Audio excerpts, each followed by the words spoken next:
Salve galerinha, voltei aqui para a gente finalizar essa parte que é até mais tranquila da nossa certificação, do nosso módulo 5, né? A gente vê as regras dos fundos de investimento.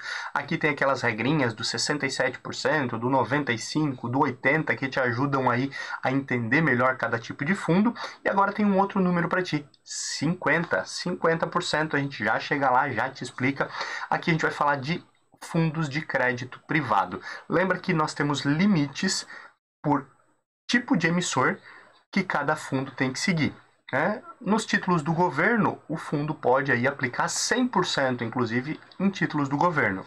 Instituições financeiras, uma outra regra. Empresas com capital aberto, outra. E assim sucessivamente. Se você não lembra dos detalhes, volta algumas aulas que fica mais fácil para você entender todo esse tema.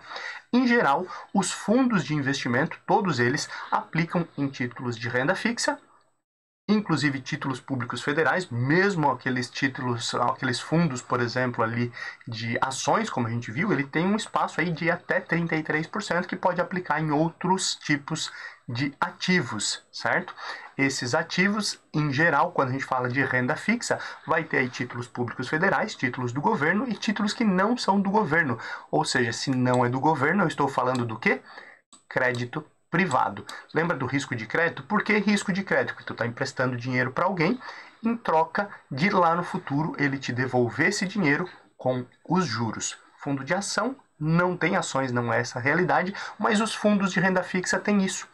Ou eu estou emprestando dinheiro para uma instituição financeira, ou eu estou emprestando dinheiro aí para o governo, ou para uma empresa que emitiu títulos para talvez pagar uma dívida, ou para fazer qualquer outro tipo aí de benfeitoria, de melhorias. A gente já falou bastante sobre isso. Por via de regra, a maioria dos fundos de investimento aplica em mais de 50% aí do seu patrimônio em títulos públicos, porque o governo tem uma segurança maior, é mais difícil do governo quebrar, até porque ele emite moeda, ele pode reemitir novos títulos de dívida, né?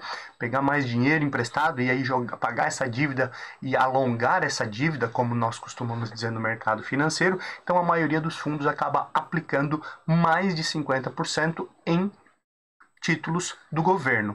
Quando o fundo quer aplicar acima de 50%, ou seja, se ele quer aplicar até 49%, até 50% em títulos privados, tudo certo, ele pode fazer. Se ele quiser em algum momento da vida desse fundo, ou seja, desde quando ele foi criado até o fim dele, se o gestor quiser mudar isso e quiser aplicar em algum momento mais de 50% do patrimônio em títulos privados, ou seja, títulos de crédito privado, ele precisa incluir essa nomenclatura aqui, crédito privado, no nome do fundo. E aí lá, normalmente tem lá um CP, né? CP de crédito privado, né? Vai estar discriminado. Então é um fundo de renda fixa referenciado DI, crédito privado, por exemplo. O que isso quer dizer? Olha só quanto assunto aqui numa mesma ideia aqui que a gente está passando. Fundo de renda fixa, 80% olhando aí para títulos de baixo risco, referenciado 95% do patrimônio tem que ser na referência. A minha referência que eu falei ali é o DI, ou seja, são títulos que vão estar atrelados à rentabilidade do DI. E ele é de crédito privado, significa que em algum momento esse fundo pode aplicar mais de 50% em títulos de empresas, por exemplo, e essas empresas têm um risco maior de quebrar, então normalmente esse tipo de fundo também tem uma rentabilidade maior, existe uma exigência maior, né, quando a gente fala de prêmio, quanto maior o risco. O governo menor risco, eu tenho uma exigência de prêmio menor. Talvez eu tenha uma instituição financeira AAA, AA, né, e assim por diante, eu tenho uma exigência de rentabilidade também menor em relação a ela do que ao crédito privado, que são empresas, que podem ser boas empresas, mas como empresas têm uma facilidade ou têm um risco maior aí de quebrar por conta de uma má gestão. Então, se tiver mais de 50%, e não importa se mas agora não é mais, então ele perdeu de ser? Não. Se em algum momento ele aplica ou quer aplicar, ele tem que ter essa nomenclatura. Fundo de investimento, crédito privado. Significa que mais de 50% do patrimônio líquido dele está ou pode ser investido em crédito privado em ativos que não são do governo, que são de empresas, diversas empresas, e automaticamente eu tenho que respeitar também aqueles limites por emissor, que a gente falou algumas aulas atrás, e essa é uma informação importante aí que precisa constar para o cotista, é uma regra inclusive aí da CVM e uma regra da Anbima que precisa estar detalhado esse tipo de informação.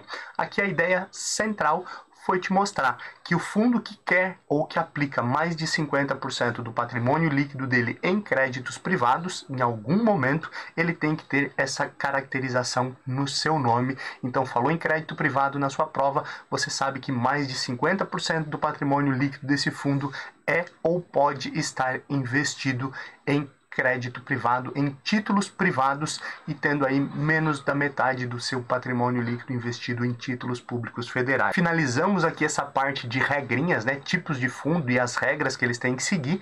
Agora a gente segue para uma próxima aula um pouquinho mais difícil aí, onde a gente precisa entender, de acordo com a CVM e de acordo com a Anbima, qual que é a classificação dos fundos de investimento. Te espero na próxima aula.